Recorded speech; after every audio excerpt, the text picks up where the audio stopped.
सर्वांना नमस्कार. चांदमातला या स्टोरीचे 43 एपिसोड यापूर्वीच अपलोड केलेले आहेत. कृपया ते सगळे एपिसोड ऐकण्यासाठी आपल्या चॅनलला भेट द्यावी. आता शशी चंद्राला म्हणाला की सांग ना, मी काय सांगायला हवं होतं, तू माझी बायको आहेस की नाही. आणि हे ऐकून शशीच्या प्रश्नानं चंद्रा गोंधळली आणि ती गप्पच बसली. पण तो पुन्हा तिचा पिच्छा न सोडता म्हणाला, का ग गप्प का बसलीस, बोल ना, काय म्हणायला हवं होतं मी. आणि चंद्रा म्हणाली, जे कर आहे ते बोलायचं की, खोटं कशाला बोलायचं. मला खोटं बोलणारी लोक आवडत नाहीत.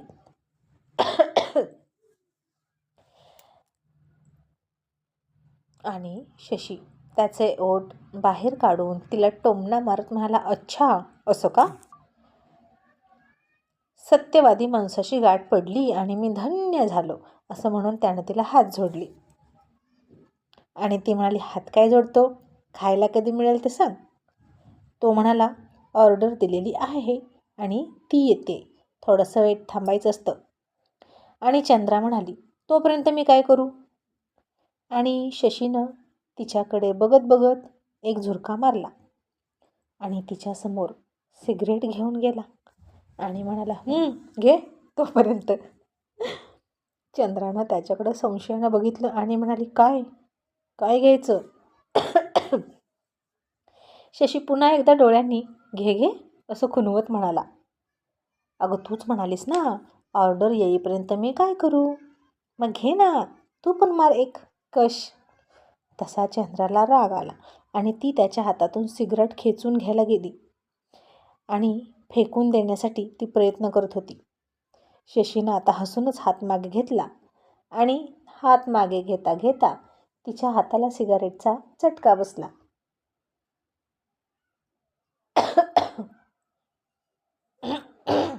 आणि ती ओरडली आणि म्हणाली, आई ग, ए मसन्या, अरे पोळलं की मला, तुला काही अक्कल आहे का नाही.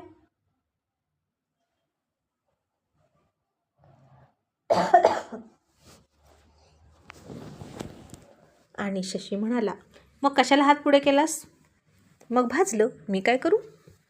चंद्रा म्हणाली, आणि तुला काय लाज वाटते का, मला बिड्या फुकायला सांगतोस का, बाया कुठं बिड्या फुकतात का.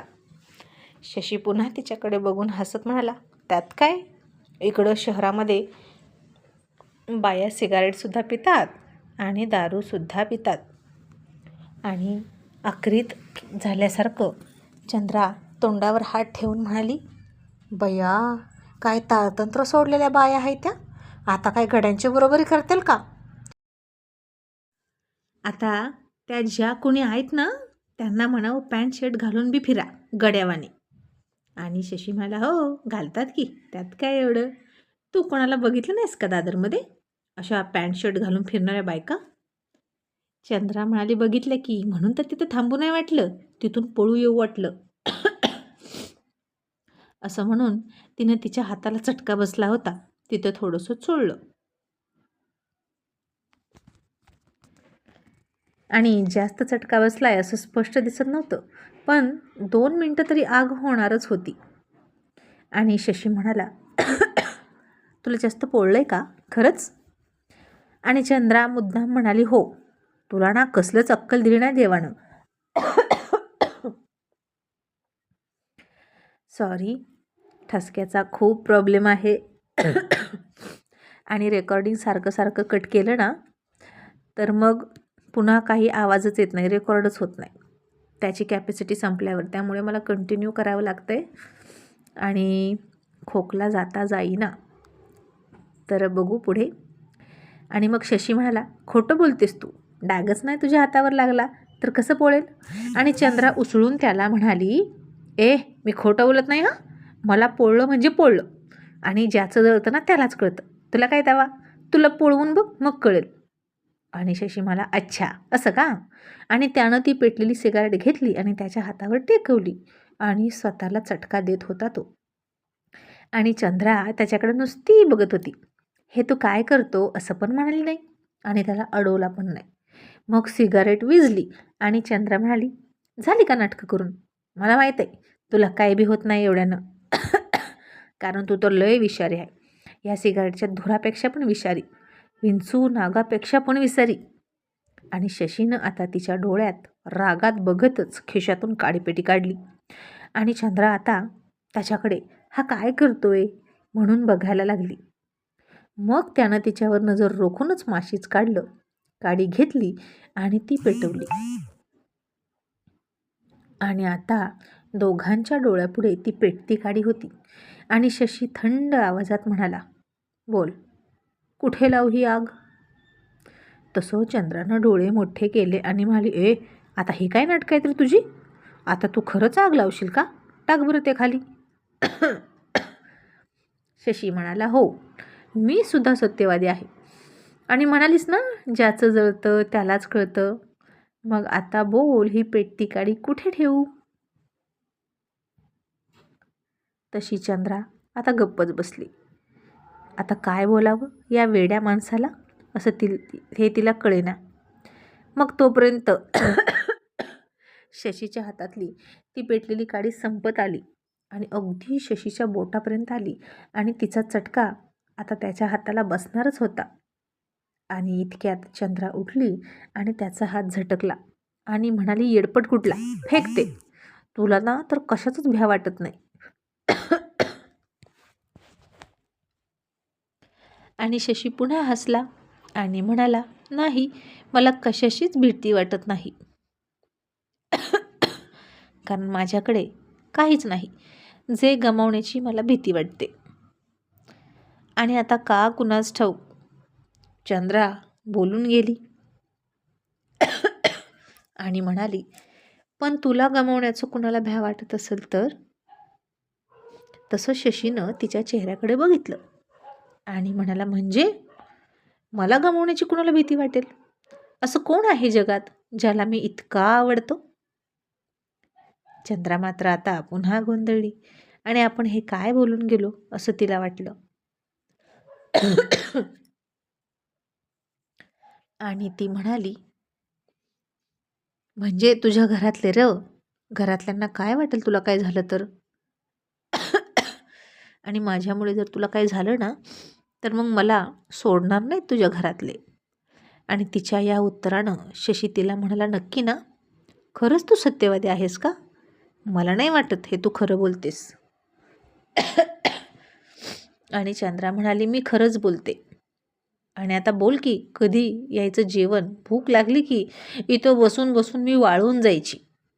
शशी म्हणाला, ऑर्डर दिल्यावर 20 ते 25 मिनटं थांबायचं असतं, ते बघ तिथं काय लिहिलं आहे. आणि तुला इतकीच घाई झाली असेल तर तू जा किचनमध्ये आणि आण बनवून तुला हवं ते. आणि पुन्हा चंद्रा गप्प बसली. पण इतक्यात ऑर्डरसुद्धा आली. तिच्यासमोर आता बरंच काय काय होतं आणि ते कसं खायचं हे पण तिला माहीत नव्हतं. सगळं नवीन नवीन पदार्थ होते. आणि ती त्या वेटरला म्हणाली, ए, इथे तर भजी मिळतील का? आणि तो वेटर म्हणाला, काय काय पाहिजे तुम्हाला? असा तो फार शुद्ध भाषेत म्हणाला. आणि गावरान चंद्राला त्याच्या बोलण्याचा रागच आला आणि म्हणाली, असं का नाकात बोलतोस? जरा घड्यावाने बोल की.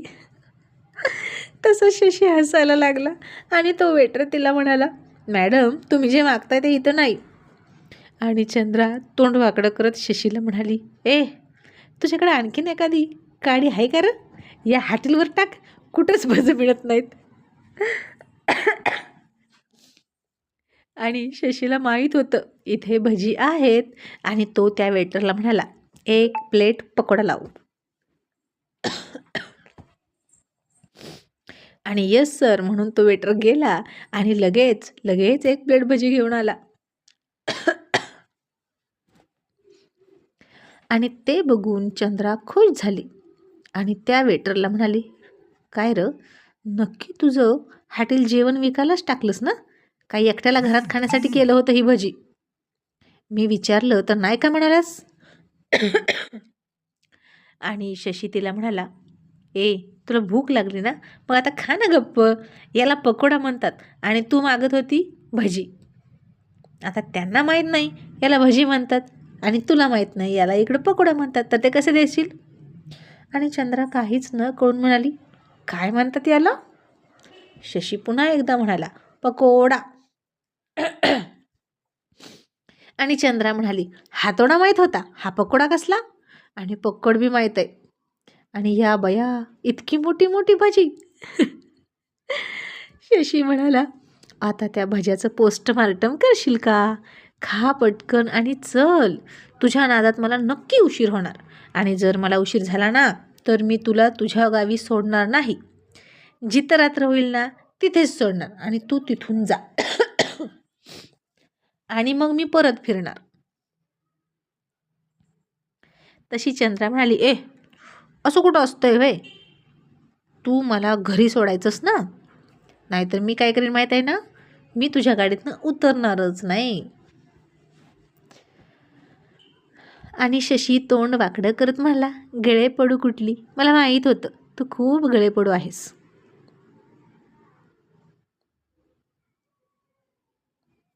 आणि चंद्रानं आता सगळं जेवण बाजूला सरकावलं आणि भज्यांवरच ताव मारला आणि खात खात म्हणाली, मीठ किती जास्त घातलं यात. माझी आई ना लय भारी भजी करते आणि मी पण करते. आणि अशीच तिची बडबड बडबड सुरू झाली.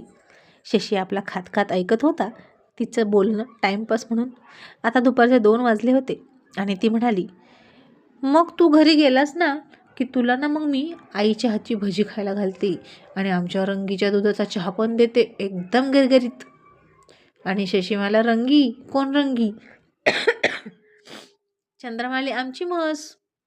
आणि शशी हसायला लागला. आणि असंच गप्पा मारत मारत दोघांचं जेवण झालं आणि पुन्हा गाडीत बसले आणि पुन्हा गाडी हायवेनं धावायला लागली. घाटातनं वर आल्यावर पाऊस जरा कमी झाला होता. मग आता सातारा पास करून त्यांची गाडी सांगली कोल्हापूरकडे वर निघाली. पावसानं जरा उघडीक दिली होती म्हणून प्रवास उरकत होता. आजूबाजूचं वातावरण तर खूपच निसर्गरम्य होतं. श्रावण महिनाच होता, पण आता सांगलीत शशीला पोहोचेपर्यंत अंधार पडलाच होता. आणि जिथे त्या क्लायंटने शशीला बोलावलं होतं तिथं तो गेला. आता या कामात रिस्क खूप मोठी होती आणि दगाफटका होण्याची शक्यतासुद्धा जास्त होती. पण आत्तापर्यंत मुंबईच्या बाहेर जितक्या पण डील केल्या त्यात काहीच दगाफटका झाला नव्हता. आणि एका धर्मशाळेत ठरल्याप्रमाणे दोघेही भेटले. शशीनं चंद्राला गाडीतच बसवलं आणि म्हणाला, मी आलोच, तू इथेच थांब. मग शशीला त्याची पूर्ण रक्कम मिळाली आणि त्यानं हत्याराची पिशवी घेतली आणि दिली आणि पैसे बघितले आणि बघितल्या रक्कम पूर्ण आहे हे त्याला कळलं. समोरचा माणूस म्हणाला, शेठ, प्लॅस्टिकच्या कागदात गुंडाळत बघा पैसे, पाऊस आहे ना म्हणून. शशी हसला आणि म्हणाला, बघा, आम्ही आमचा माल देतोय तुम्हाला, पाऊस पाण्यात भिजून आलाय तो, पण त्याला काहीच होणार नाही आणि तुम्ही त्या बदल्यात आम्हाला जे देताय ते भिजून खराब होऊ शकतं. आणि समोरचा क्लायंट हसून म्हणाला, आता काय करता शेठ, दुनियाची रीतच आहे म्हणून तर पैशाला लोक जपतात आणि या कागदांच्या तुकड्यांना लई किंमत आहे. मग शशीनं त्याच्या नेहमीच्या स्टाईलमध्ये 2 बोटं उचलली आणि स्वतःच्या डोक्याला लावून निरोपाचा सॅल्यूट करून त्याचा निरोप घेतला.